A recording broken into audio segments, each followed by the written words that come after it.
अस्सलाम वालेकुम मतियुल्लाह जान MJ TV। Supreme court of Pakistan में एक गैर मामूली दिन, आज के दिन सुबह के वक्त जो एक आइनी बेंच था उसके सामने नज़रसानी की दरख्वास्तें थी। 12 जुलाई मखसूस नशस्तों के फ़ैसले के हवाले से वो उसका एक बड़ा अहम दिन था। मगर आज एक दूसरा वाक़या सुप्रीम कोर्ट में हुआ है और वो दूसरा वाक़या जो है वो भी बड़ा ही गैर मामूली था। इससे पहले भी chief justice Yahya Afridi media से गुफ्तगू करते रहे हैं, मगर आज के दिन तो बाकायदा तौर पे चीफ़ जस्टिस याहिया अफरीदी ने एक सरकारी वज़ीर या सियासतदान की तरह अपने एक बैरून मुल्क दौरे के हवाले से कारकर्दगी के लिए मीडिया से बाकायदा गुफ्तगू की है। इसको आप प्रेस कॉन्फ्रेंस कह लें, प्रेस टॉक कर लें। और ये ज़्यादातर जो अदालती रिपोर्टर हैं, सुप्रीम कोर्ट के जो रिपोर्टर्स हैं, press association of supreme court है, उनके साथ ये गुफ्तगू हुई है आज सुप्रीम कोर्ट की इमारत में। चीफ जस्टिस के साथ रजिस्ट्रार सुप्रीम कोर्ट और सेक्रेटरी लॉ कमीशन और सुप्रीम कोर्ट के जो मीडिया सेल के हेड हैं डॉक्टर कॉम्बियो, वो भी मौजूद थे। और आज के दिन जो गुफ्तगू हुई चीफ जस्टिस के साथ और जिस तरह के सवालात हुए और जो जवाबात सामने आए हैं, उसमें बड़ी ख़बरें भी निकली हैं। और इस सारी प्रेस कॉन्फ्रेंस के बारे में मेरा क्या इम्प्रेशन है, क्या तासुर है और क्या चीफ़ जस्टिस ऑफ पाकिस्तान को इस तरीके से ऐसे मामलात के ऊपर यूँ तवातर और तसलसल से सहाफ़ियों से गुफ्तगू करनी चाहिए या प्रेस कॉन्फ्रेंस करनी चाहिए, ये भी एक बहुत बड़ा सवाल है। क्योंकि ऐसे इस तसलसल के साथ मीडिया के साथ किसी भी चीफ़ जस्टिस का इस तरीके से कभी इंटरेक्शन नहीं हुआ।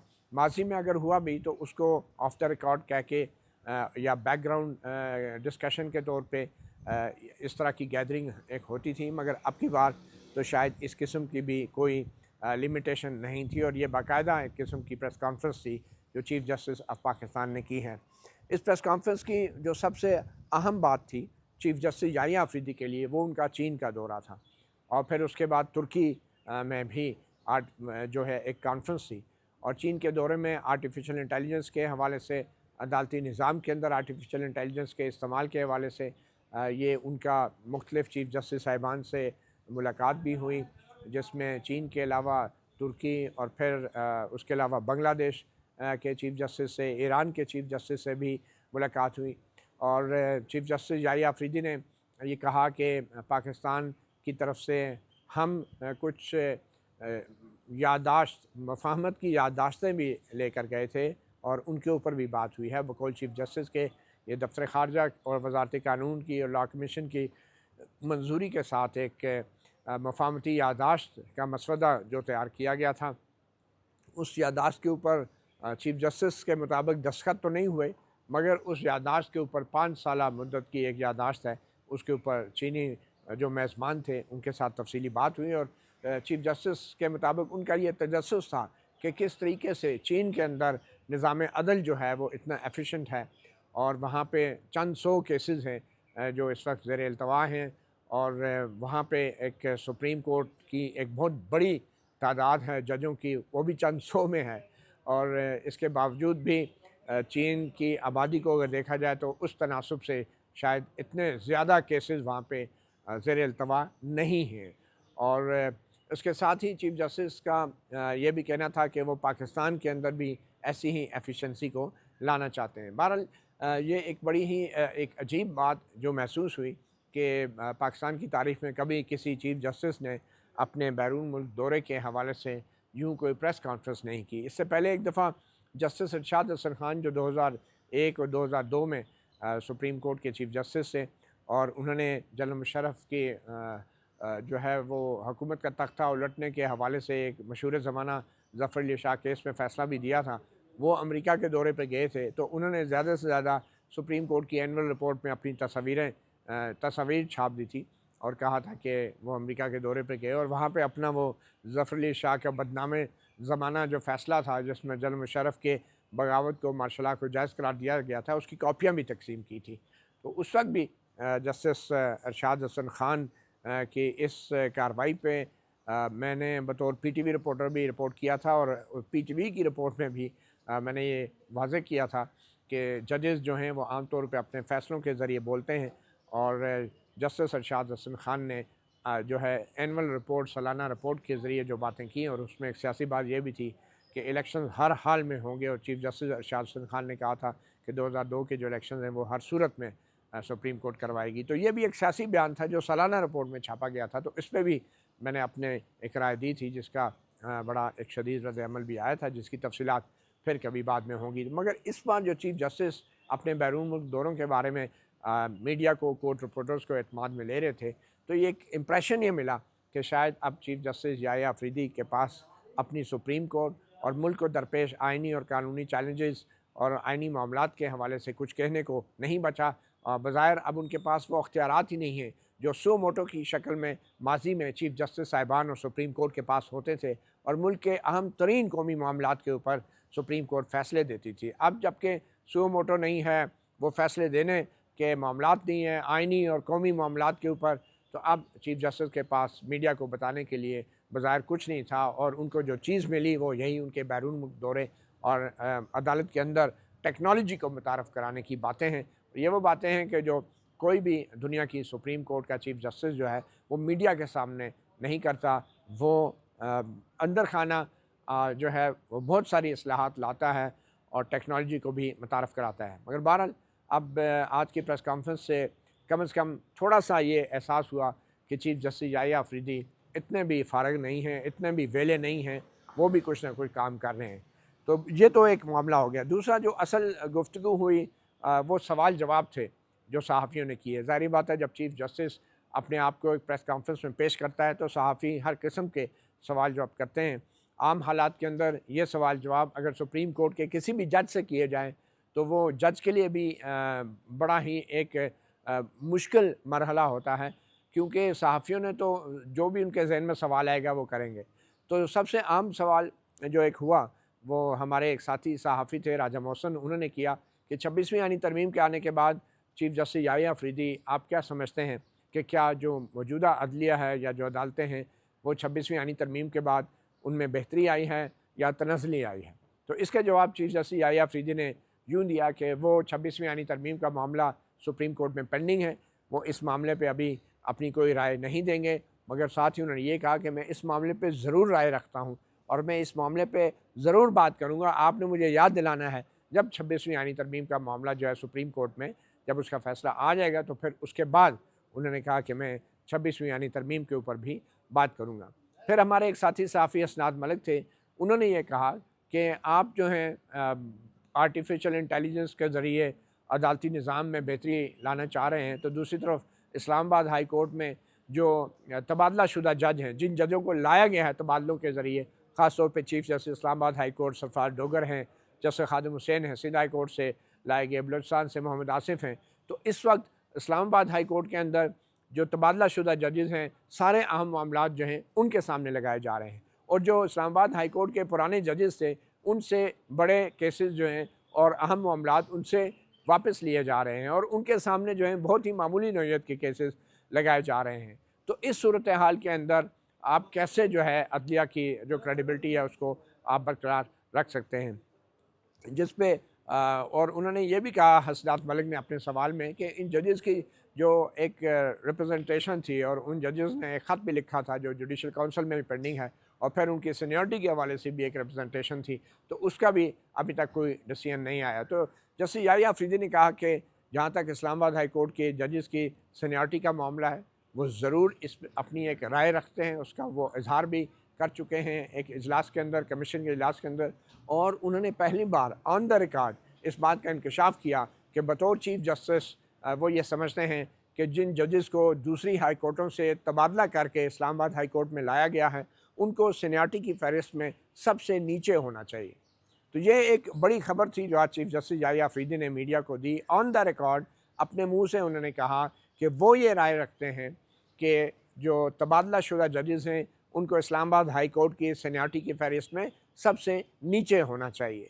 अब इसका मतलब इसलिए भी समझ आ रहा है कि जो जस्टिस मियां गुल हसन औरंगज़ेब थे, जो इस्लामाबाद हाई कोर्ट में चीफ़ जस्टिस बनने के उम्मीदवार भी थे, तो जब जस्टिस सरफराज डोगर को सीनियर तरीन बना के उनको चीफ़ जस्टिस लगाया गया और फिर कायम मकाम चीफ़ जस्टिस लगाया गया, तो उस वक्त जस्टिस मियां गुल हसन औरंगज़ेब को जस्टिस याहिया अफरीदी की तजवीज़ पे जुडिशल कमीशन ऑफ पाकिस्तान ने सुप्रीम कोर्ट में लाया और कायम मुकाम जज सुप्रीम कोर्ट के तौर पे, यानी एक्टिंग जज सुप्रीम कोर्ट के तौर पे उनको तैनात किया, और वो अभी भी सुप्रीम कोर्ट में एक्टिंग जज सुप्रीम कोर्ट के तौर पे तैनात हैं। इसका मतलब ये है कि 19 मई को जो जुडिशल कमीशन का इजलास होना है, जिनमें चीफ जस्टिस साहिबान के कायम मकाम चीफ जस्टिस साहिबान को मुस्तकिल करने या ना करने या उनकी जगह नया चीफ जस्टिस लगाने का फ़ैसला होना है, उससे पहले जो है जजेस की, इस्लामाबाद हाई कोर्ट के जजेस की सीनियरिटी का मामला जो है वो तय हो जाएगा। मगर चीफ जस्टिस की तरफ से ऑन द रिकॉर्ड ये बात करना कि इन तबादला शुदा जजों को सीनियरिटी की फहरिस्त में सबसे नीचे होना चाहिए, ये यकीनी तौर पे एक बहुत बड़ा एक ओपिनियन सामने आया है सुप्रीम कोर्ट ऑफ पाकिस्तान के सरबराह की तरफ से, और इस ओपिनियन को मुश्किल होगा आइनी बेंच के उन जजेस की तरफ से नज़रअंदाज करना। ख़ास तौर पे जब पब्लिक के अंदर भी ये एक तासुर ज़रूर है कि इन तबादला शुदा जजेस को जुडिशल इंजीनियरिंग के मकसद के लिए लाया गया था। तो अब जबकि चीफ जस्टिस याहिया अफरीदी भी ये कह रहे हैं कि इनको सीनियरिटी में सबसे नीचे होना चाहिए, तो ये एक बहुत बड़ा मैं समझता हूँ डेवलपमेंट है। और लगता ये है कि जस्टिस मियां गुल हसन औरंगज़ेब को इसीलिए सुप्रीम कोर्ट में आर्जी तौर पे लाया गया है कि ये कायम मकाम चीफ जस्टिस वाला मामला जब तय हो जाएगा तो वो वापस जाके इस्लामाबाद हाई कोर्ट में जो है वो उस चीफ जस्टिस का अहदा संभालेंगे। कम से कम जस्टिस मोहसिन कियानी जो सीनियर तरीन हैं उनको फिर भी शायद चीफ जस्टिस के लिए जुडिशल कमीशन ऑफ पाकिस्तान बनाने को तैयार नहीं होगा।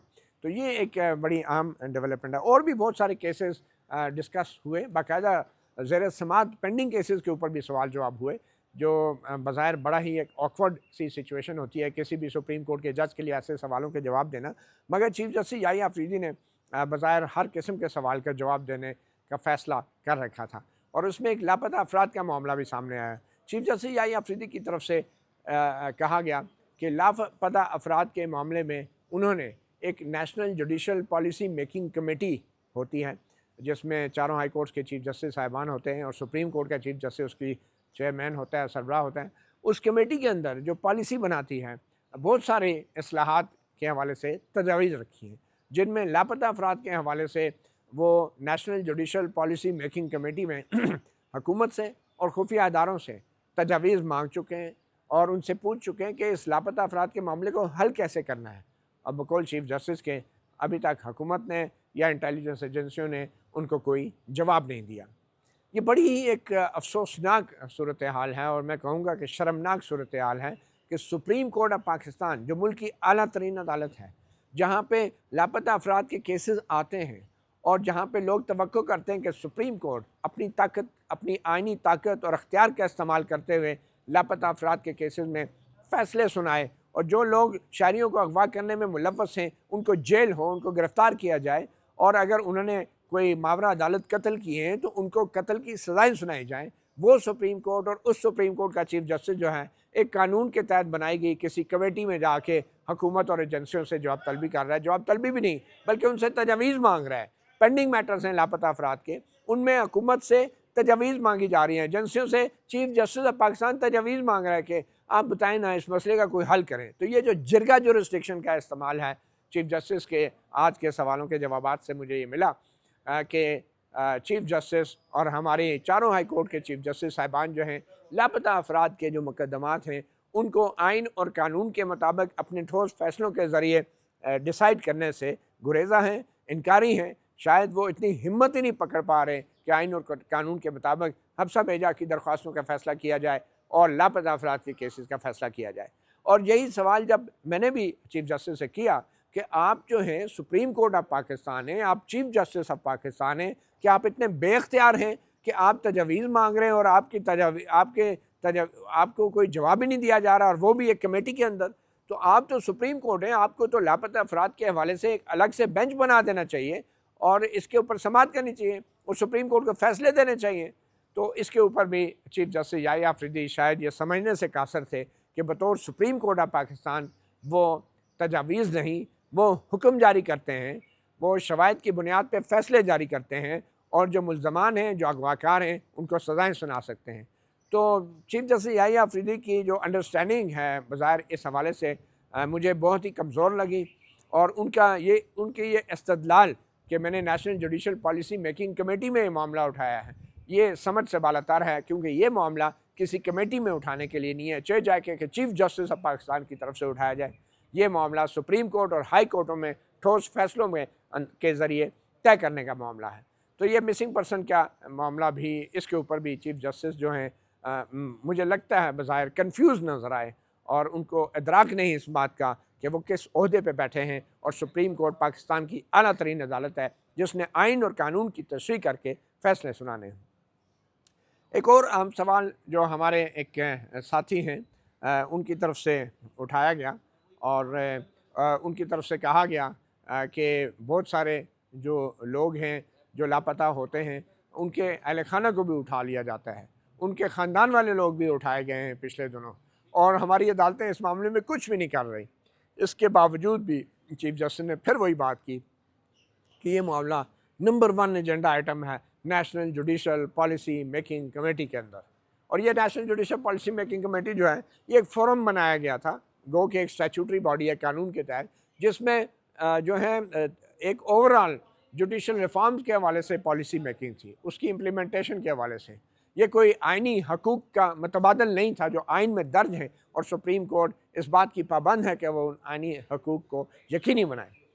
तो फिर भी चीफ जस्टिस को समझ नहीं आई और उन्होंने कहा कि ये मामला हम इसको देखेंगे, और लापता अफराद के हवाले से भी जो national judicial policy making committee की एक मीटिंग कोई हो रही है उसमें टेकअप किया जाएगा। अब देखें, पेंडिंग मैटर्स हैं, हाई कोर्टों में पेंडिंग है, सुप्रीम कोर्ट में पेंडिंग है। आज तक लापता अफराद के केस के हवाले से सुप्रीम कोर्ट या हाई कोर्ट के किसी जज को, किसी बेंच को इतनी हिम्मत ही नहीं हुई कि वो खुफिया इदारों पर लगाए गए इंतजाम के हवाले से कोई ठोस फैसला दे सकें। और आज वो मामला जो है सुप्रीम कोर्ट का चीफ जस्टिस कह रहा है कि हम एक कमेटी में लेके जा रहे हैं। तो ये बड़ा ही अफसोसनाक और शर्मनाक सूरत हाल थी जो आज हमें देखने को मिली है।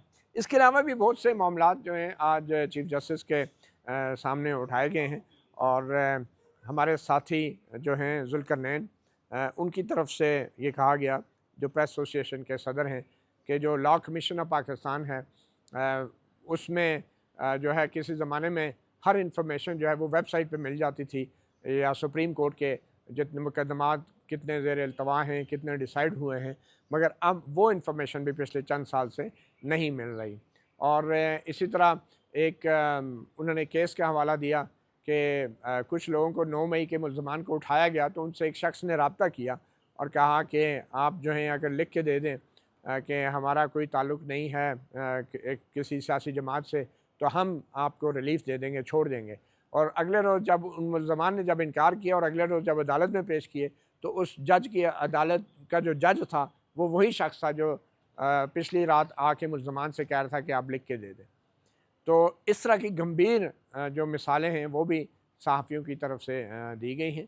और मगर इस सारी सिचुएशन के अंदर जो मुझे जो अफ़सोस हुआ जिस बात का, वो ये था कि चीफ जस्टिस ऑफ पाकिस्तान जो हैं वो बज़ाहिर अपनी कारकर्दगी दिखाने के लिए या ये साबित करने के लिए कि वो इतने भी अभी फ़ारग नहीं हुए, वो मसरूफ़ हैं, उन्होंने अपने बैरून मुल्क दौरों के ऊपर जो है एक प्रेस कॉन्फ्रेंस कर डाली। ये वो काम है जो वज़ीर ख़ारजा करते हैं, दफ्तर ख़ारजा करता है, या कोई हुकूमत का वज़ीर करता है अपनी वज़ारत की कारकर्दगी दिखाने के लिए।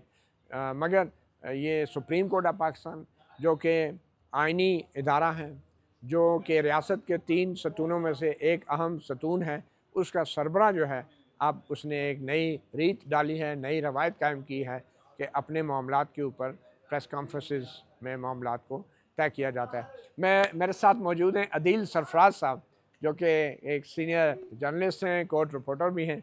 अदील, आज हमने मुख्तसर बात तो कर ली, मुख्तसर की काफ़ी तवील होगी, मगर आपको क्या लगता है कि जो चीफ जस्टिस ने आज प्रेस कॉन्फ्रेंस की है उसमें आपके नज़दीक सबसे अहम बात क्या थी और क्या तासुर मिला आपको, क्योंकि बड़ी गैर मामूली चीज़ थी? सबसे आम बात तो यही थी कि हमसे ना हो पाएगा। हाँ उन्होंने कहा कि हमसे आप उम्मीद ना रखें, जी जी क्योंकि वो अब वो वाले चीफ़ जस्टिस नहीं है जो माजी में हुआ करते थे चीफ़ जस्टिस साहिबान।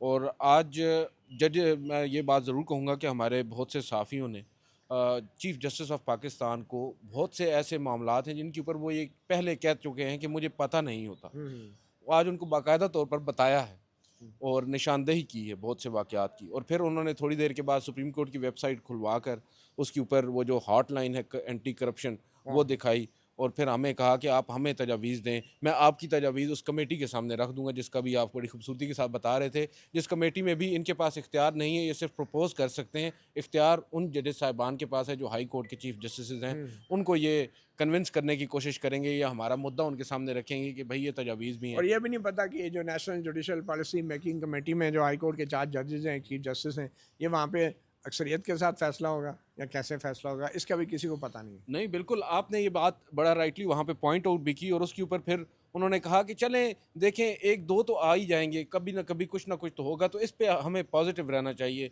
सोचना चाहिए। अच्छा, ये पॉजिटिव क्या है, उन्होंने बड़ी दिलचस्प बात की। आपको याद है फ़ौज के एक तर्जुमान होते थे आसिफ गफूर साहब, जी, जी। उन्होंने एक दफ़ा अपने डिफेंस करस्पॉन्डेंट की बीट थी, उनको कहा था कि आप मस्बत रिपोर्टिंग किया करें सिर्फ 6 महीने के लिए। ये इमरान खान का नया दौर था। ये जनरल ये बाजवा ने भी ऑफ द रिकॉर्ड मीटिंग में बिल्कुल, ही ये कहा। पीटीआई और इमरान खान का हनीमून पीरियड था, तो उस दौरान उन्होंने कहा था कि 6 महीने दे दें, आप मस्बत रिपोर्टिंग करें। तो आज चीफ जस्टिस याह्या अफरीदी ने भी कहा कि आप लोग पॉजिटिव चीज़ें करें, बहुत सी मैं बातें मनफी कर जाऊँगा मगर आपने रिपोर्ट नहीं करनी। हाँ ये जी। चीफ जस्टिस पाकिस्तान उन्होंने है। कहा कि आप मैं और कह हम देता बाकी हूँ। उन मनफी बातें अभी रिपोर्ट नहीं कर रहे हैं, हम सिर्फ ये फैक्ट बयान कर रहे हैं कि उन्होंने ये हमसे कहा। जी। उन्होंने कहा कि देखिए मुल्क इस वक्त, उन्होंने ये कहा नहीं लेकिन उनके कहने का मकसद यही था कि मुल्क इस वक्त हालत जंग में है, लोग मायूसी का शिकार हैं, लोग बुरी खबरें सुन सुनकर परेशान हैं, उनके दिलों का बुरा हाल है जो इंडिया के साथ इस वक्त एक मामला चल रहा है, उसके ऊपर वो ये समझते हैं कि कुछ दिनों के लिए, जब आपने टाइम फ्रेम उनसे मांगा तो उन्होंने कहा कुछ दिनों के लिए आप लोग मुस्बत रिपोर्टिंग मस्बत करें, रिपोर्टिंग करें। पॉजिटिव रहें। और यहाँ पर उन्होंने इंडिया से मुतल्लिक एक और बात भी की और फिर उसको अधूरा छोड़ दिया वो जब चीफ वो जस्टिस से बिल्कुल मुलाकात के हवाले से कि उन्होंने कहा इंडिया कि के चीफ जस्टिस से ही मुलाकात हुई है, मगर उसके ऊपर बाद में बताएंगे। उसके ऊपर बाद में पता बात नहीं जंग करेंगे। के बाद बताएंगे या पहले नहीं, नहीं, बताएंगे। उन्होंने नहीं स्पेसिफिकली पूछा है, जंग का तो नहीं पूछा गया, ये जो एस्केलेशन है इस वक्त, तो हाँ। उन्होंने कहा कि इसके बाद ही बताएंगे, ये हालात थोड़ी सी टेंशन दूर हो जाए। बड़ी ज़बरदस्त मज़े-मज़े की बातें आपको बताऊंगा। उन्होंने कहा क्योंकि इंडियन जूरिस्प्रूडेंस भी यहाँ पर अक्सर अदालतों में कोर्ट होती रहती है और उस हवाले से हो सकता है उनके पास कुछ इन्फॉर्मेशन हो जो उन्होंने वहाँ पर मुकालमा उनके साथ किया है। लेकिन मैं समझता हूँ कि एज चीफ जस्टिस उन्हें यहाँ पर बातें करनी चाहिए थी। अगर आप हमें पूरा अपना सफ़रनामा सुना रहे थे, जो आपने किया वहाँ पर, जो मुलाकातें की हैं, इंडिया का भी बता देते कि वहाँ की अदालतें क्या हैं, वहाँ का क्या सिस्टम है और वहाँ से आप क्या लेकर आ रहे हैं, एमओयू क्या वहाँ पर भी आप कोई दस्तखत करेंगे। गो के दस्तखत तो अभी यहाँ पर भी नहीं हुए। पहले तो उन्होंने कहा था कि हम उनके साथ एमओयू कर रहे हैं, बाद में उन्होंने एक सवाल के जवाब में कहा कि अभी तक साइन कुछ नहीं हुआ। प्रिंसिपली उन्होंने एग्री किया है। उन्होंने कहा है कि हमारा सीन थोड़ा सा ब्यूरोक्रेटिक होता है, थोड़ा सा वक्त लगता है, लेकिन हम आपके साथ अच्छा, हैं। हमारे जो साथी रिपोर्टर जुल्करनैन इकबाल, उन्होंने भी कहीं प्रेस कॉन्फ्रेंस के बाद शायद गुफ्तगू में पूछा और उन्होंने ट्वीट भी किया है कि आपको आईनी बेंच में शामिल नहीं किया। तो चीफ जस्टिस साहब ने क्या कहा? बड़ा जुल्म किया है। अब ये मुझे नहीं पता कि उन्होंने सार्कास्टिक वे में कहा है, परेशान होकर कहा है या तंज़िया जिस सेंस में भी कहा है, लेकिन जुल्म तो सर बहुत बड़ा तो किया अगर है। Chief justice supreme court of Pakistan मजलूम है, तो फिर वो बाकी मजलूमों को क्या इंसाफ तो वो देगा? देखें ना, उन्होंने आप पूरी जो हमारी उनके साथ घंटा 1.5 घंटा की नशिस्त थी, उसका लुबे-लुबाब आखिरी उस खबर में था, जो उन्होंने कह दिया है कि मुझ पर बड़ा जुल्म हुआ है। अगर चीफ जस्टिस पर जुल्म हुआ है तो हमारी वो जो दुहाइयाँ थी, जो हमने उनके सामने मुख्तलिफ तजावीज़ सवालात की सूरत में रखी हैं, उसका जवाब तो उन्होंने हमें दे दिया है कि तो जब चीफ जस्टिस के साथ खुद जुल्म हो रहा है तो वो हमें क्या इंसाफ देगा अच्छा, या आम शहरियों को क्या आपका देगा। क्या तासुर है? मैंने शुरू में तो कहा कि ये कुछ अच्छा तासुर नहीं बना जो चीफ जस्टिस ऑफ पाकिस्तान जो है प्रेस कॉन्फ्रेंस कर रहे हैं, सवाल जवाब हो रहे हैं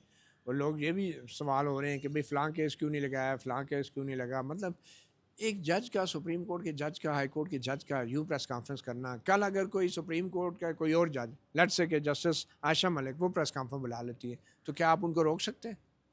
बिल्कुल, आपकी बात दुरुस्त है और जजेस को अपने फैसलों के ज़रिए बोलना चाहिए, जो कि आजकल चीफ जस्टिस तो कहते हैं कि बहुत अच्छा काम हो रहा है, डिस्पोजल रेट बड़ा अच्छा है, लेकिन फैसले उनके बोल नहीं रहे। कौन सी नई आइन की तशरीह की गई है सुप्रीम कोर्ट ऑफ पाकिस्तान की जानिब से रीसेंट टाइम्स में, बिलखसूस 26वीं आइनी तरमीम के बाद अभी तक? तो आपकी बात बिल्कुल दुरुस्त है। आप यहाँ पर प्रेस कॉन्फ्रेंस कर रहे हैं, आप मीडिया को बता रहे हैं कि मैं प्रिंसिपली इस इशू के ऊपर मेरी मेरी ये सोच है, मगर जुडिशल कमीशन के अंदर नंबर्स क्योंकि पूरे नहीं होते, आमिर फारूक साहब को मैं ऊपर ले आता हूँ, ठीक है, वहाँ पर उनकी हिमायत में मैं वोट दे देता हूँ, अदरवाइज प्रिंसिपली मेरा ये मौक़िफ़ है। अब यही सवाल उनसे 2 माह कबल जब हमारी मुलाकात हुई थी, ये पूछा था और असनात मलिक साहब ने ही पूछा था उस वक्त भी, तो उन्होंने कहा था कि आप मुझसे 2 माह बाद पूछिएगा। आज उन्होंने 2 माह बाद पूछा तो उन्होंने कहा जी मेरा प्रिंसिपल स्टांस है कि जो ट्रांसफ़र होकर जजेस आएंगे वो सबसे नीचे होंगे। आज आप उस सवाल का जवाब दे रहे हैं, हमें उस सवाल के जवाब से क्या हासिल हुआ? बात यह है कि आप यहाँ पर चीफ जस्टिस ऑफ पाकिस्तान हैं, आपने अपनी जुडिशल कमीशन के अंदर जो आपके असूल हैं वहाँ पर उनको लेकर आए ना, हम ज़राए से खबर ले लेंगे, हम खबर दे देंगे, आप हमें खुद आकर क्यों आपको बताना पड़ रहा है, ये सबसे इंटरेस्टिंग चीज़ है। इसके अलावा बहुत से दीगर भी आस्पेक्ट्स थे जिसके ऊपर बात हुई है। आप सुप्रीम कोर्ट के चीफ जस्टिस हैं, गो कि हमारे एक दो साफ़ियों ने उनको रेस्क्यू भी किया, उन्हें बताया भी कि सर आप आइन और कानून के मुताबिक आप चलें, शहंशाह नहीं है। आप शहनशाह नहीं हैं। बिल्कुल वो शहनशाह नहीं है, मगर जिस तरह वो बिहेव कर रहे हैं वो शहनशाह ही लग रहे हैं, वो अपने आप को कोई सियासतदान समझ और रहे इसी हैं। शहंशाह से जुड़ा भी मेरा एक सवाल था कि जब ये सवाल पैदा हुआ एंटी करप्शन के हवाले से, तो चीफ जस्टिस याहिया अफरीदी ने खुद इस बात का इंकशाफ किया बिल्कुल। कि बतौर वकील उनके साथ एक मुंशी होता था। अच्छा, पहले तो उन्होंने बतौर वकील भी नहीं कहा, ये हमारे एक सीनियर सहाफ़ी हैं, हाँ, उन्होंने अब्दुल कयूम करीम सिद्दीकी साहब ने, सिद्दीकी, हाँ, उन्होंने कहा कि वो शायद आपके मुंशी तब थे जब आप वकील थे, वकील थे। क्योंकि तासुर ये मिल रहा था कि बतौर जज इनके मुंशी थे और वो अगर इस तरह के काम कर रहे वो थे क्या तो वैसे इल्ज़ाम प्रिपेयर ये था कि वो मुंशी लोगों को बताता फिरता था कि मैं जी चीफ जस्टिस का मुंशी हूँ और और मैं पैसे उन लेता उन था। तक और वो पैसे लेता था। हम्म। तो उस पे चीफ जस्टिस ने इंकशाफ किया। जब मुझे कंप्लेंट मिली तो मैंने उसका सुप्रीम कोर्ट में दाखिला बंद कर दिया। तो मैंने उनसे सवाल किया कि आप बतौर बतौर एडवोकेट याहिया अफरीदी अपने घर में तो उनका दाखिला बंद कर सकते हैं, लेकिन सुप्रीम कोर्ट ऑफ पाकिस्तान जो एक पब्लिक प्लेस है, एक ओपन कोर्ट है, वहाँ पे किसी शहरी का आप बगैर किसी अदालती कार्रवाई के, सज़ा के आप कैसे दाखिला बंद कर सकते हैं? बिल्कुल। कोई FIR हो, कोई जुर्म की सज़ा दी गई हो या वो मफरूर हो या जो भी सुप्रीम कोर्ट में आप कैसे दाखिला बंद कर सकते हैं? क्योंकि वो आपका मुंशी था और आपके नाम पे पैसे ले रहा था।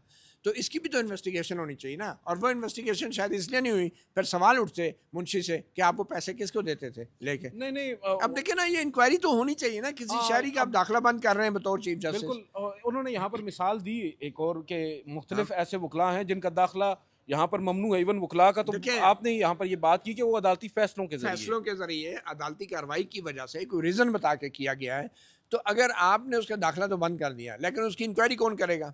लोगों को कैसे यकीन आएगा कि वो मुंशी साहब पैसे लेके किसी और को नहीं देते थे? तो लोगों को भी तो मुतमईन करना ना, इतना बड़ा इल्ज़ाम, और ख़ुद चीफ जस्टिस ने आज इंकशाफ किया कि इस तरह का इल्ज़ाम लगा उस पर। बिल्कुल। तो मेरे ख्याल में ये भी एक बड़ी अजीब और ये स्टेट ऑफ माइंड है आदिल साहब, कि बतौर चीफ जस्टिस जो हैं वो ये नहीं समझ पा रहे कि सुप्रीम कोर्ट पाकिस्तान की आला तरीन अदालत है और एक आइनी अदालत है, और आइन की तशरीह करना पूरी सुप्रीम कोर्ट का काम है। और चूँकि वो 26वीं आइनी तरमीम के बेनिफिशरी हैं, चीफ जस्टिस बन गए हैं, तो अब हर उस चीज़ को वो प्रोटेक्ट कर रहे हैं कि जो मौजूदा सूरत हाल को बरकरार रख सकती है। और इसीलिए मेरे ख्याल में उनको अब तवज्जो देनी चाहिए। जो इम्पोर्टेंट केसेस हैं, मिसिंग पर्सन केसेस, वो अगर वाकई इतने इंटरेस्टेड हैं और सीरियस हैं तो उनको अपने बेंच के सामने लगा लेना चाहिए। सर, उनको वो तो चाहिए 9 कि मई वाले डेली उन्होंने बेसिस उठाकर पे, दूसरे बेंच को दे दिए हैं। हाँ 9 मई वाले उनके सामने केसेस आए, उन्होंने उन पर फैसला करने की बजाय पहले तो कहा कि नीचे जाएं, 4 माह के अंदर ट्रायल मुकम्मल करें, और जो फिर भी आ रहे हैं वो उन्होंने अपने सामने लगाने से गुरेज कर लिया। तो वो तो बज़ाहिर नज़रिया आ रहा है, अपरेंटली मुझे तो यही तासुर मिल रहा है, चीफ जस्टिस ऑफ पाकिस्तान का इंटरेस्ट नहीं है नहीं इस तरह के फैसलों में, केसेस को लेकर चलने का। अदरवाइज इन्फोर्स डिसअपीयरेंसेस का जो मामला है, जिसके ऊपर वो बड़ा दिल पर हाथ रख के कहते हैं कि बड़ा संजीदा मसला है, उसको एजेंडा नंबर 1 पर नहीं बल्कि काज लिस्ट जो कमर अदालत नंबर 1 की है उसमें रखते और वहाँ पर इन मुकदमात एग्जैक्टली। पर और फैसला अदील करते। ये भी देखे ना कि बतौर चीफ जस्टिस आप प्रेस कॉन्फ्रेंस में रोना धोना कर रहे हैं, शिकायतें लगा रहे हैं कि हुकूमत और एजेंसियों ने कुछ जवाब ही नहीं दिया। National judicial policy making committee में ये पूछा गया था इन इदारों से कि भाई आप जवाब दें, इस मसले का हल क्या है। नहीं, फिर अब उन्होंने मुझे ये वजह भी बताएं बताई कि है ना सुप्रीम सर। कोर्ट ने हल पूछ रही है कमेटी के अंदर, जबकि केसेस सुप्रीम कोर्ट में और हाई कोर्टों में पेंडिंग है। सर देखें, ये चीफ जस्टिस ऑफ पाकिस्तान समझते हैं कि national judicial policy committee making committee है, ये बेसिकली यहाँ पर तजावीज़ आएंगी और एक पूरा लाएअमल तैयार नहीं, किया आई एम जाएगा सॉरी अदलिया अदील, को। ये जो फैसले हैं ना लापता अफराद के लोगों के, ये फैसले उसने जुडिशल नहीं करना। पॉलिसी मेकिंग कमेटियों में नहीं होने या किसी बिल्कुल। पॉलिसी के तहत नहीं होने। ये फैसले आइन, कानून और बुनियादी इंसानी हकूक़ के तनाजुर में होने और सुप्रीम कोर्ट ने करने, ताकि आइंदा कोई शहरी उठाया ना जाए। अब इस तरह की कमज़ोर अदालती क़यादत जब होगी, जो प्रेस कॉन्फ्रेंस में हुकूमत और एजेंसियों के बारे में शिकायतें तो लगा सकती है लेकिन कुछ कर नहीं सकती, तो फिर मुझे बताएं अदलिया का क्या इज़्ज़त और क्या वक़ार रह सर जाएगा? यहाँ पर बड़ी दिलचस्प एक बात है, आज वो ये कर रहे हैं। मैंने उनसे हाथ खड़ा भी किया था सवाल करने के लिए, उन्होंने सवाल मुझसे लिया नहीं, देख नहीं सके। अभी लेकिन कर लें। मेरा सवाल सिंपल सा है, सादा सा है। मैंने ये कहा कि आप जब ये कह रहे हैं कि भाई एजेंडा नंबर 1 पर होगा इन्फोर्स डिसअपीयरेंसेस का मामला, यही एजेंडा नंबर 1 था सर सुप्रीम जुडिशल काउंसिल का, जिसके हवाले से जाज़ेब अब्बासी ने सवाल भी किया था कि आपने पहली मीटिंग में ये कहा था, हमें ये बताया था और अपनी जो सुप्रीम जुडिशल काउंसिल की पहली मीटिंग में कहा था कि हमने जो जजेस साहिबान का ख़त था, 6 जजेस साहिबान का, उसके ऊपर जो कोड ऑफ कंडक्ट का मामला है उसको एजेंडा नंबर 1 पर रख लिया है और मुनीब अख्तर साहब को गालबन टास्क दे दिया है, जिसके हवाले से उन्होंने बाय द वे खबर दी है कि जस्टिस मुनीब अख्तर साहब ने अपना कोई ड्राफ्ट भी जमा करवा दिया। वो मामला आज तक कहाँ गया? 6 जजेस ने ख़त लिखा, 6 जजेस को आपने एजेंडा नंबर 1 का हिस्सा बना दिया। वो 6 जजेस से 5 हो गए, 5 के बाद उन्होंने 1 नहीं, 2 नहीं, यहाँ तक कि रिप्रेजेंटेशन और सुप्रीम कोर्ट में आईनी दरख्वास्त दायर करने पर वो मजबूर हो गए। ये आपका एजेंडा नंबर 1 होगा, तो फिर उसका हाल भी इन्फोर्स डिसअपीयरेंसेस का यही होगा जो आज 6 जजेस का हो रहा है। एग्जैक्टली अदील, आप ये देखें ना, हम तो ये तवक्को कर रहे थे जब 6 जजों का ख़त पहली बार मंजर आम पे आया, तो हम तो ये समझ रहे थे इतना बड़ा इंकशाफ है, अब तो सुप्रीम कोर्ट किसी को नहीं छोड़ेगी, एजेंसियों के लोगों को बुलाएगी, सरबराहान को तलब करेगी, उनके खिलाफ JIT बनेगी, एक जुडिशल कमीशन बनेगा, बयान रिकॉर्ड होंगे और इन सारे बड़े बड़े अफसरान को जो ज़िम्मेदार हैं गैर कानूनी ईज ड्रॉपिंग के और वीडियो रिकॉर्डिंग के, उनको जेलों में डालेंगे। ये सुप्रीम कोर्ट और हाई कोर्ट के जजों के साथ इतना बड़ा वाक़या हुआ क्या? मट्टी डाल दी काजी फाजिसा नहीं, जैसे काजी बंदे साहब ने ने सरजनिश की उन 6 जजेस की। क्या? हाँ, जजेस की सरजनश की, जो विक्टिम थे उनको ब्लेम भी किया और उनको सरजनश भी और की। उनको उठाकर हुकूमत के सामने डाल दिया कि भाई आप अपनी मर्जी से इनको प्रूव करना है अच्छा, करें। फिर जैसे याया अफरीदी ने एक नई थ्योरी उस वक्त भी बतौर जज सामने लाई कि ये मामला सो मोटो का नहीं है, ये मामला जुडिशल कमीशन में। अच्छा, खुद जब चीफ जस्टिस बने मामला जुडिशल कमीशन में ले आया, तो जुडिशल कमीशन में भी इंक्वायरी नहीं ऑर्डर की कि ये जजेस ने इतना संगीन इल्ज़ाम जो लगाया कोड ऑफ है कंडक्ट इसकी इंक्वायरी होनी चाहिए, क्योंकि ये इंक्वायरी ना होने की बुनियाद पर जस्टिस शौकत सदीकी को बहाल किया गया था। लेकिन इस मामले में इंक्वायरी नहीं ऑर्डर की जुडिशल काउंसिल ने, और इस मामले में क्या किया कि जी हम अपना ज़ाब्ता अखलाक दुरुस्त कर लें। भाई, आपका ज़ाब्ता अखलाक, जजों का ज़ाब्ता अखलाक जो है वो खुफिया अदारों पे आप कैसे लागू करेंगे? तो इसकी इंक्वायरी होनी चाहिए थी जुडिशल काउंसिल में, मगर जस्टिस याया अफरीदी ने बतौर चीफ जस्टिस सरबराह जुडिशल काउंसिल कोई ऐसी इंक्वायरी भी ऑर्डर नहीं की। जो उन्होंने कहा कि हम अपना ज़ाब्ता अखलाक दुरुस्त करेंगे, मतलब ये कि कसूर जजों का था जो एजेंसी वालों से मिलते रहते हैं, तासुर ये दिया गया हो सकता है और वो भी नहीं हुआ। वो ज़ाब्ता अखलाक के ऊपर भी अभी कोई पेशरफ नहीं है। मुझे लगता है हो सकता है जस्टिस मुनीब अख्तर साहब ने जो अपनी तजावीज़ रखेंगे या जो ड्राफ्ट तैयार करेंगे उसमें वो ये तजावीज़ भी रखेंगे। हो सकता है जस्टिस मंसूर अली शाह भी उस सुप्रीम जुडिशल काउंसिल का हिस्सा हैं, वो दोनों जजेस साहिबान अपनी राय रखेंगे कि भाई ये क्या मामला है और क्यों कर हम उस तरफ नहीं जा रहे और हम सिर्फ अपने ही जजेस के कोड ऑफ कंडक्ट के ऊपर बात कर रहे हैं। गो के सवाल जजेस ने भी कोड ऑफ कंडक्ट का ही किया था, मगर जो 7 शवाहिद रखे थे और उन शवाहिद में आपको याद होगा एक पूरा रेफरेंस था जस्टिस आमिर फारूक साहब के अगेंस्ट, जो उस वक्त चीफ जस्टिस थे इस्लामाबाद हाई कोर्ट के और जिन्हें अब एलिवेट भी कर लिया गया है सुप्रीम कोर्ट में, जिसमें कहा गया था कि किस तरह जस्टिस आमिर फारूक साहब ने हमें ये कहा कि आइंदा के बाद ऐसा नहीं होगा जब क्योंकि उनका मेरी बात हो गई सेक्टर है। कमांडर से गुफ्तगू हो गई। तो ये बहुत सारी आपने बात बड़ी दुरुस्त की है कि जस्टिस याया अफरीदी साहब अगर करना चाहते तो उस वक्त वो कर सकते थे और अब भी सुप्रीम जुडिशल काउंसिल में तो वो कर सकते हैं। सुप्रीम कोर्ट में बेशक वो ना कर सकते हो, उनके पास बहुत से जवाब होंगे, लेकिन सुप्रीम जुडिशल काउंसिल के अब भी सरबराह वो ही हैं। चलें जी, एक चीफ जस्टिस याया अफरीदी ने एक नई मिसाल पाकिस्तान में रवायत कायम कर रहे हैं। वैसे हकीकत यह है कि इंडिया में भी जजेस ने प्रेस कॉन्फ्रेंस की थी और वो जिस वजह से की थी और जिस मामले पे की थी वो भी आपको मालूम है, बहुत ही गैर मामूली और बहुत ही अनप्रेसिडेंटेड और बहुत कम, बहुत रेयर ऐसा होता है। ये अब बैरून मुल्क दौरों के हवाले से प्रेस कॉन्फ्रेंस करना, इसके बाद तो फिर अब यही कमी रह गई है, यही कसर रह गई है कि जस्टिस अतमनुल्लाह भी एक प्रेस कॉन्फ्रेंस बुला लें, जस्टिस आयशा भी, जस्टिस मंसूर अली शाह भी, हर रोज़ सुप्रीम कोर्ट का एक जज जो है वो अपने फ़ैसलों के ज़रिए बोलने की बजाय वो अपनी प्रेस रिलीज़ों और प्रेस कॉन्फ्रेंसों में जो है सहाफ़ियों को फेस करेगा और सवालों के जवाब देगा। और ये यकीनी तौर पे सुप्रीम कोर्ट का या सुप्रीम कोर्ट या हाई कोर्ट के जजों का काम नहीं है और ये बड़ी ही एक गलत रवायत कायम की जा रही है। जजों को फ़ैसलों के ज़रिए बोलना चाहिए, वरना सहाफ़ी, हम जैसे सहाफ़ी हम तो बहुत खुश हैं, हमें बहुत कुछ पूछने का मौका मिल जाता है और रिपोर्ट करने और तज्ज़िया करने के लिए बातें मिल जाती हैं। मतीउल्लाह जान, MJ TV से इतना ही, इजाज़त दीजिए, अल्लाह हाफ़िज़।